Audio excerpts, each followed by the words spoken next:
Amen. Paglago sa paglilingkod. Amen. Yan ang mga yung katabi mo kung malago. Palago na. Talago na. Grow in service. Sabi dito sa Philippians chapter 2 verse 13. For God is working in you, giving you the desire and the power to do what pleases Him. Amen. Ang Diyos ang nagbigay sa atin ng kapangyarihan, ng desire para makapaglingkod sa Kanya. Amen. Nung tinanggap natin si Lord as a personal Savior, nagkaroon tayo ng power upang labanan anumang gawa ng kaaway. Amen. No? To do miracles. Kaya, i-apply po natin yung kapangyarihan na meron sa atin. Sino sa inyo magpapalayas na ng demonyo? Diba? Nagpagaling na may sakit. Ito pa rin. Diba? So meron tayo yan. Meron sinasabi sa atin ni Bishop, magpagaling ka. Magpalayas ka ng demonyo.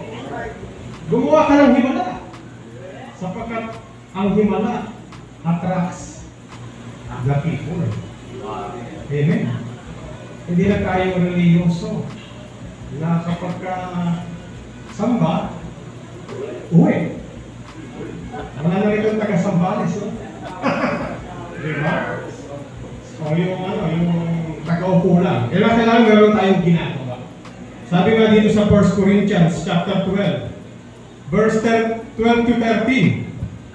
The human body has many parts, but the many parts make up one whole body. So it is with the body of Christ. Some of us are Jews, some are Gentiles, some are slaves, and some are free. But we have all been baptized in one body by one Spirit, and we all share the same Spirit. Amen. So nakita natin yan, we are one body with many parts. Meta mo nga yan, no? Diba? Yan ang ating katawan. At may kanya-kanyang function. Amen. At sa katawan na yan, sa parts of the body na yan, meron yan mga purpose. Amen. Amen. Tayo dito, marami tayo. Ano kayang parts na meron tayo sa body of Christ? Amen. Di ba? Hindi tayo di ba? Ano yung di ba? Yung nakadikit sa katawan na magkwenta? Di ba? Lahat ng ating katawan na binigay ng Diyos o yung sa parts of the body, may purpose yan. Amen. Amen. Hello. Kaya magpagamit tayo. Hindi tayo nilikha ng Diyos para tagapakinig lang. Tagaupo lang. Diba? May purpose ang Panginoon sa atin. Kaya i-pray natin kay Lord kung ano yung purpose, kung anong layunin ng Panginoon, kung bakit tayo nabubuhay. Amen. Amen. Diba? So, everybody participate. Sabi nga dun sa research, sa Barna Research sa USA, sa 100% daw na Kristiyano sa Amerika, 20% lang ang gumagawa. Nagtatrabaho para sa simbahan. Eh yung 80%, nakatagapakinig na. Sabihin mo sa tabi mo, wala dito yun. Kasi magpapagamit tayo sa Panginoon. Amen. Di ba meron tayong vision? Ano yung vision natin? We are one body to multiply. Multiplying kingdom disciple. Amen. Nagpo-multiply tayo. Kaya yung Bible study, ang tawag natin self-group. Di ba yung self, nagpo-multiply? Dumadami. Amen. Di ba? Ano yung purpose natin? To win souls and make ruling and reigning disciple. dapat naghahari tayo. Sabi ni Bishop, maghari tayo. Sa problema, sa bagyo. Naghahari tayo sa bagyo kasi andito tayo, di ba? Hindi tayo na pinag. Parang wala nang bagyo. Gado-gado ng panahon. Amen. Praise God. Nawala si Yuan. Our service to God is not optional. Hindi optional. Our service to God is obligation. Obligasyon natin. Amen. Kaya tayo binibless ng Panginoon to bless others. So, ang pagkakain ng kaluluwa, hindi lang trabaho yan ng mga pastor. Okay, hindi naman sa pastor, marami naman sila. Sila ng bahag. Hindi yun. Ang bawat pagbabahagi ng salita ng Diyos ay trabaho natin. Diba? Sabi nga ng Biblia, humayo kayo at ipangaral ninyo ang mabuting balita. Amen. Kabisaduhin mo lang yung basic. John 3:16, Romans 6:23, ano pa? Ephesians 2, verse 8 to 9. Yung mga basic na yan, pag nakabisado mo yan, pwede ka na mag-share. Amen. No? Magkaroon tayo ng passion for the lost souls. Dito sa Acts chapter 2, verse 38, dito yung model na church na atin dapat tularan sa pag-akay at sa paglago sa ating iglesia. Acts chapter 2, verse 38. Pakibasa. Peter replied, and so you must repent of your sins and turn to God and be baptized in the name of Jesus Christ for the forgiveness of your sins. Then you will receive the gift of the Holy Spirit. Amen. So tatlong puntos ang makikita natin dyan. Once na tayo po ay maglilingkod sa ating Panginoon. Una-una, turn from wicked ways and draw near to God. Amen. Sabi nga ng Biblia, if my people. Sino yung mga people na yun? Tayo mga Kristiyano. If my people are called by my name and humble themselves and pray and seek my face and turn from their wicked ways, I will hear from heaven and forgive their sins and heal their land. Sabi nga nila, itong Pilipinas, bugsarado ng bagyo, lindol, ano pa? Corruption. Diba? So ang gagawin natin, tayong mga anak ng Diyos, tayo ang gagamitin para magkaroon ng pagbabago. Ang ating bansa. Ipakita mo lang yung ilaw mo. Hindi ka lang asin. Ikaw rin ay ilaw. Kasi yung iba asin lang eh. Pagka nabasa, natutunaw. Nawawala. Diba? Hindi ka lang asin. Dapat ikaw ay ilaw. Walang tumayo yun kasi ilaw ang nagbibigay liwanag sa sanlibutan. Amen! Palapakan natin ang Panginoon. Pangalawa, kailangan natin mabaptize. Sino rito yung nabautismo na sa water? Sa mga hindi pa, I encourage you. Kailangan natin magpabaptize. Di ba? Sabi nga nila si President Bongbong Marcos, bago siya naging presidente, siya ay nanumpa. Oath-taking. Di ba? Mahalaga yun kasi hindi ka magiging presidente kung hindi ka manunumpa. Ganon din sa ating pagpabautismo, tayo ay ilulubog sa tubig. At mangangako tayo maglilingkod. Yes. At uunahin ng Diyos sa ating buhay. Wow. Minsan tinatanong ko yung mga sinesel group ko, bakit ka naging Kristiyano? Hindi nila alam kung bakit siya naging Kristiyano. Ang pagiging Kristiyano ay kailangan maging tagasunod ni Kristo. Sabi ka ng Biblia, ako'y napako na kasama ni Kristo.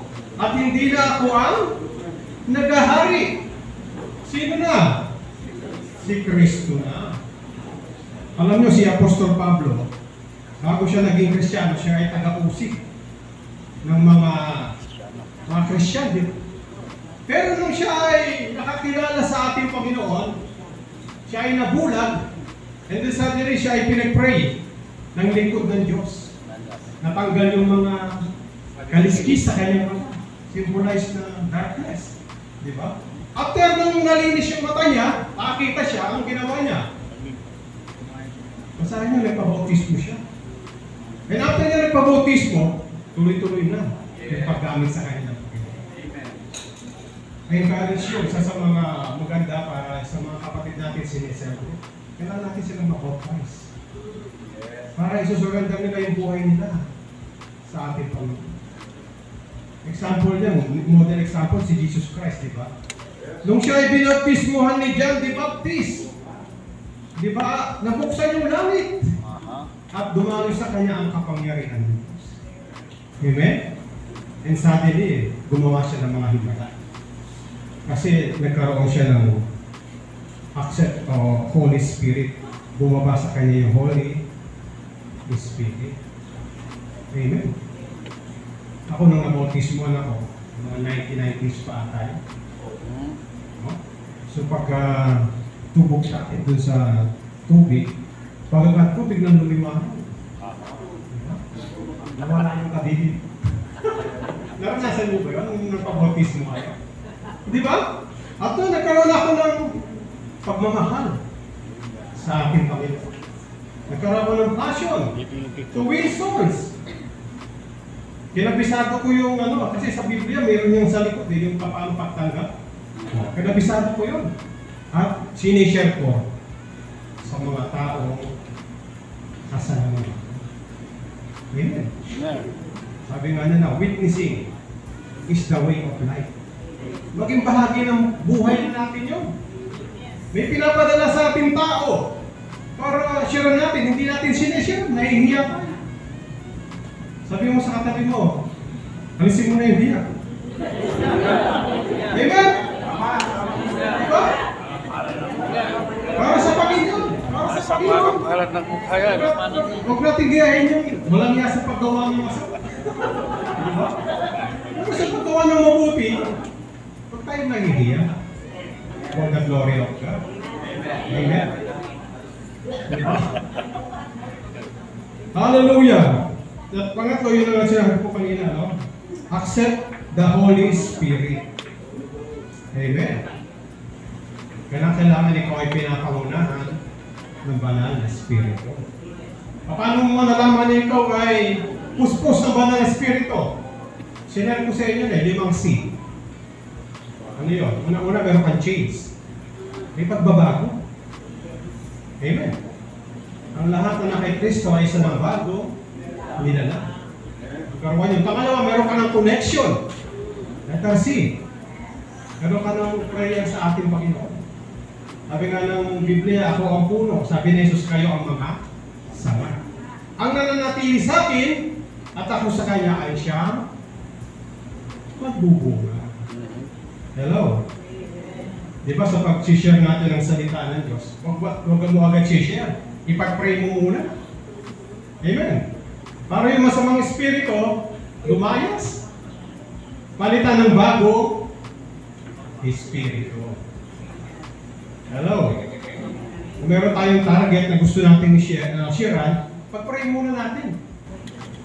Kasi sabi nga ng Biblia, ang Diyos ng sanlibutan ito, siya nagiging hadlang para hindi maunawaan ng tao yung salita ng Diyos.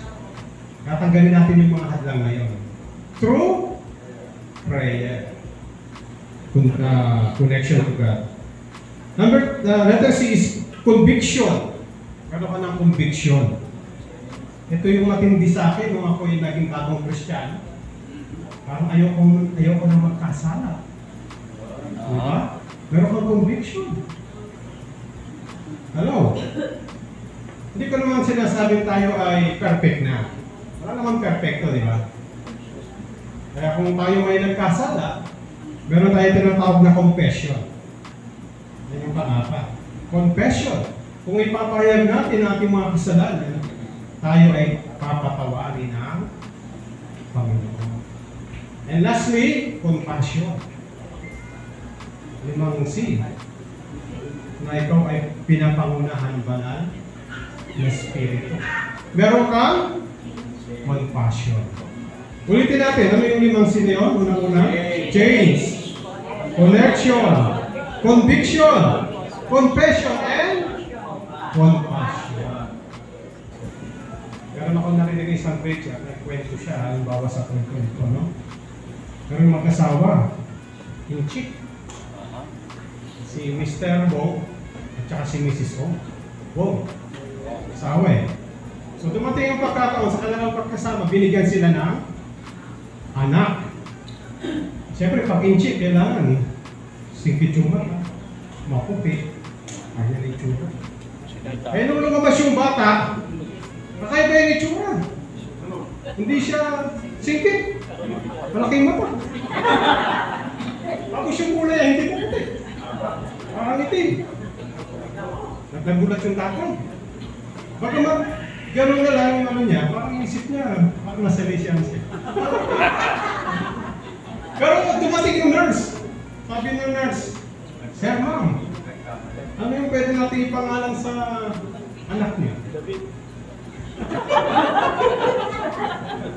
Sabi ng tatay, binigyan pa rin ng pangalan. Kaso ang pangalan niya, Sam Ting Wong. Something Wong. Parang may natin, something Wong. Something Wong. Something Wong. Alam na tayo mga Kristiyano, kapag tinanggap mo si Kristo, at hindi nagmamanifest sa inyo si Kristo, hindi nagmamanifest yung pagbabago, yung confession, yung conviction, confession, kung something wrong. May mali. Di ba? Kaya nung tinanggap natin si Jesus, kinakailangan makita sa atin si Kristo. Amen. Di ba? Wala namang something wrong dito.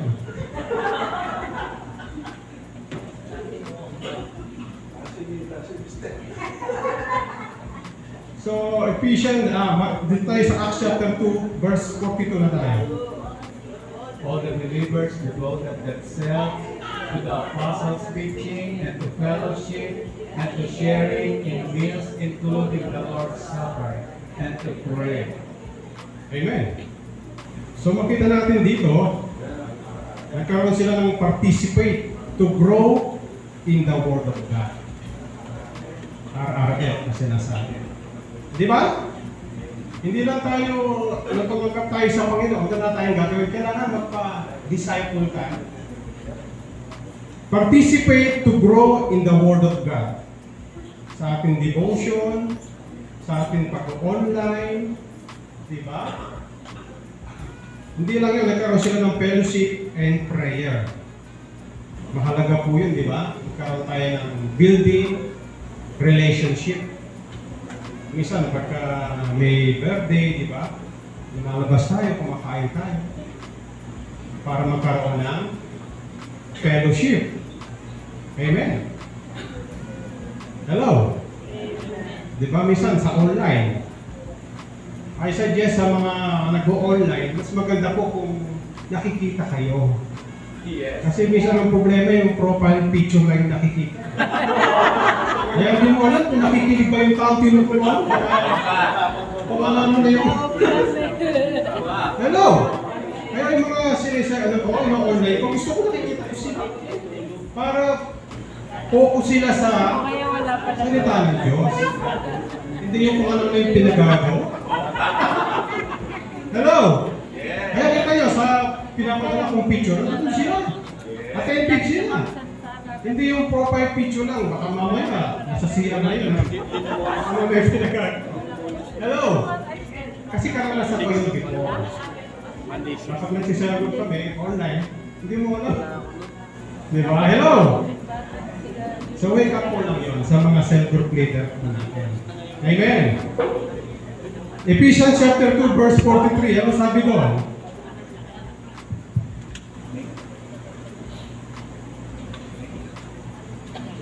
Ephesians 2:43.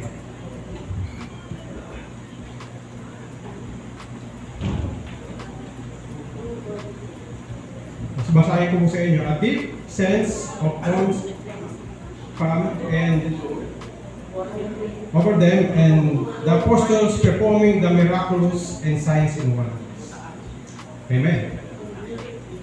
Nagkaroon ng miraculous and signs and wonders.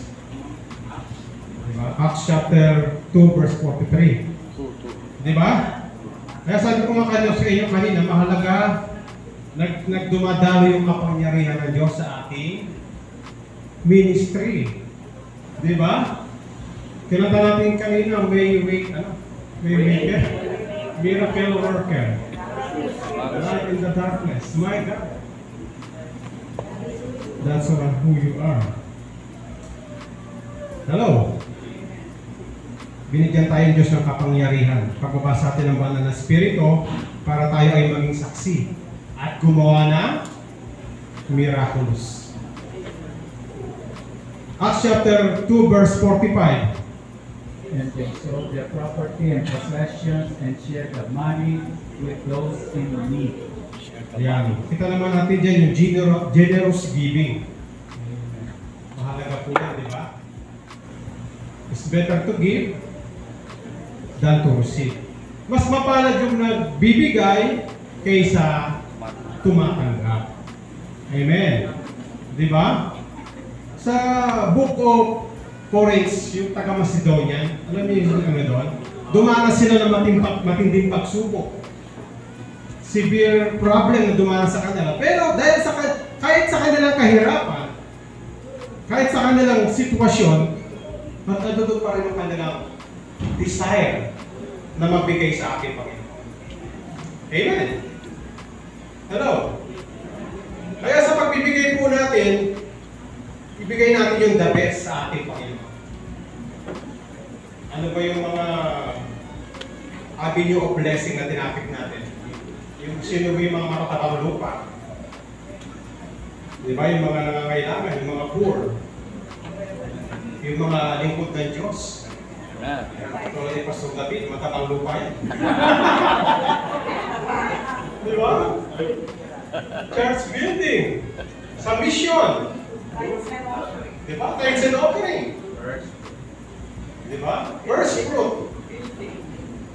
Kasi doon tayo tinetest ng Panginoon. Dito.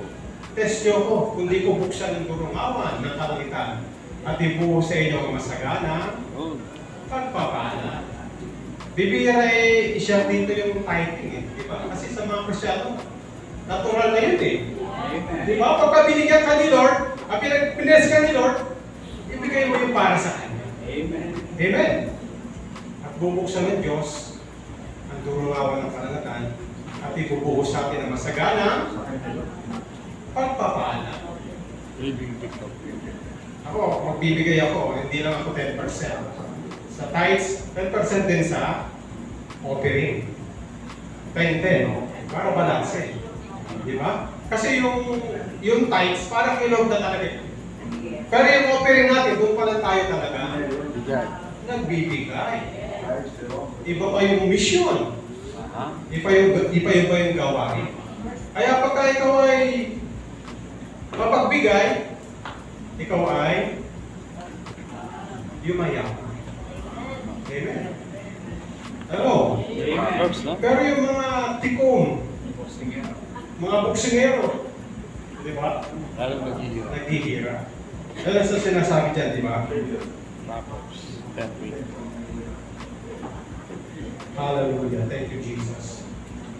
Sana tayo. Sa Acts chapter 2, verse 46 to 47.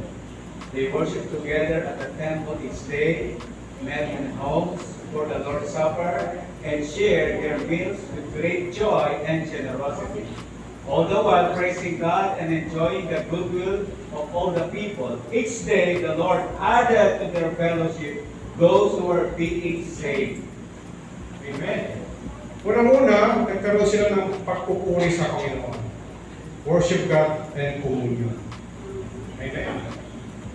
Alam niyo, sa paglilingkod natin sa Panginoon, isa sa mga the best na bibigay natin sa Panginoon yung pagpupuri natin sa Kanya. Amen. Praise and worship. Kasi yung pera, Hindi naman kailangan ng Diyos siya kasi mayaman siya. Pero yung pag-awit natin, yung pagsamba natin sa Panginoon, yun ang nagiging mabakong samyo sa ating Panginoon. Kaya sabihin mo sa katabi mo, huwag kang manilate. Huwag kang maligay. Lalo na sa praise and worship. Diba? Amen. Ito lang yung binigay ng regalo sa Diyos, kaya ka na parito. Magpupuri ka sa Diyos, papasalamatan mo siya, ulawalatiin mo siya. Tapos late ka pa. Hindi mo nang napuri ang Diyos. Malapit ka lang sa church, date pa. Diba? Purihin natin ang Panginoon sa kanyang kabutihan. Nalala ko yung kinumento ni Pastor David. Oo. Meron mga taga-bundok, boba sa Ay ka. Patang. Naglaro sila ng praise and worship. Umawit sila. What a mighty God we serve. Ano yun? What a mighty God we serve. What a mighty God we serve. Angels bow before Thee, heaven and earth adore Thee. What a mighty God we serve. Nag-bless sila, ganda. Pero worship naman. Yung ano, how great Thou art. Then sings my soul, my Savior God to Thee. How great Thou art. Yan. Dahil ganda ng kantahan nila, dinala sa bundok. Yun. Kaso nung dinala sa bundok, iba na yung naging iba na yung naging lyrics. Kasi medyo hindi naman gano'n ang pag-aaral, di ba? Yung what a mighty God we serve, naging what a mighty. Ganun ba na, what a mighty God we serve. What a mighty God we serve. Hindi lang yun, tinagalog din yun. Paano? Napakabuti na. Napakabuti na. Meron pa. Praise ano naman sa worship. Then sings my soul, my Savior far away. How great Thou art. Umalis ang Panginoon, sumakay ng barko. Ganito. Alam nyo, hindi natin masisisiyaw kasi tama naman yung puso din. Amen. Medyo pwede ka Wala siya sa sa akin palinis. sa Pwede siya sa palinis. Dalawang drinks. Naging dalawang. Hello. Hallelujah. Hello, Res. Hello, Res. Hindi maano mag-wait. Hindi, isa kanya isa lang yung worship. Pero yung isa, ano narinig ko lang yun. Di pasarong nag-gitara yung sa worship. Then sings my soul, my Savior far away. So, hallelujah. Our purpose is loving God, loving people. Amen. Luke chapter 10, verse 25 to 29. One day, an expert in religious law stood up to test Jesus by asking him this question: Teacher, what should I do to inherit eternal life? Jesus replied, What does the law of Moses say? How do you read it? The man answered, You must love the Lord your God with all your heart, with all your soul, with all your strength, and all your mind, and love your neighbor as yourself. Right, Jesus told him. Do this and you will live. The man wanted to justify his action, so he asked Jesus, And who is my neighbor? Amen. Sino ang aking kapitbahay? Ako. Nag-example si Jesus Christ yan, di ba? Yung the good Samaritan. Meron isang tao naglalakbay at siya ay na-hold up. At nung hinold up, hindi lang siya hinold up, siya ay binugbog. Halos patay na no? Iwan. At dahil sa kanyang kalagayan, may dalawang o tatlong tao yung pumunta, dumaan doon. Yung isa ay Pariseo, tagaturo ng salita ng Diyos. Kaso nung makita niya yung binugbog, lumiwas siya ng daan. Pangalawa naman yung sakristan, yung Levita. Nung nakita niya yung binugbog, anong ginawa niya? Dinaanan niya. Pero meron isang mabuting Samaritano na nakakita sa kanya. Anong ginawa niya? Ito yung kanyang ginamot. Sinakay sa kanyang sasakyan at pinagamot. Amen? So kung makikita natin dito, no, yung dalawang nauna, mga naglilingkod pa naman sa church, hindi man marunong magmahal sa kapatid. Diba? Walang compassion. Hello? Kaya sa pagmiministry natin sa Panginoon, hindi lang tayo tagapangaral. Diba? Kaya kailangan maging good example tayo sa ating kapwa. Hello? Sa mga kabataan, hindi lang kayo dito masipag, kaya kailangan sa bahay masipag din. Amen. Kinukusan ng nanay. Anak, matugas ka ng pinggan. Sabihin nila, ba't ako? Nagiging panig ito eh, ba't ako? Di ba?